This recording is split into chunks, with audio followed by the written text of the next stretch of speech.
বন্ধুরা চলে এসেছি, এই দেখো বাজার থেকে অনেকগুলো পালং শাক নিয়ে এসেছি।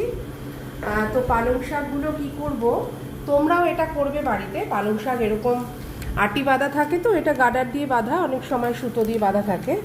তো এই যে রেখে এই সুতোগুলো খুলে আর এই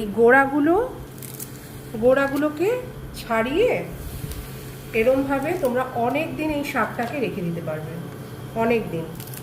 বেশ মানে আমি যেরকম এটা আমি 2 ভাগে 3 ভাগে করব, আমি এটা 3 ভাগ করে রেখে দেবো।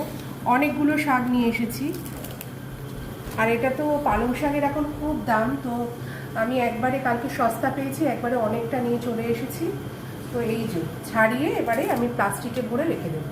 মাথাগুলো ছাড়িয়েছি, এই যে এতটা করে বাদ দিয়েছি, ছাড়িয়ে এবার প্লাস্টিকে ভরে রেখে দেবো। তাহলে কি অনেক দিন থাকে এরমভাবে রাখলে। আর ডিপ ফ্রিজের কাছাকাছি একদম রাখবে না, এমনি নর্মাল ফ্রিজারে রাখবে প্লাস্টিকে বেঁধে। আর যদি খবরের কাগজের মধ্যে রেখে দিতে পারো, খবরের কাগজে মুড়িয়ে তারপর প্লাস্টিকে রাখো, তাহলে পরে ভীষণ ভালো থাকে, মানে অনেকটা দিন থাকে এটা। চলো টাটা।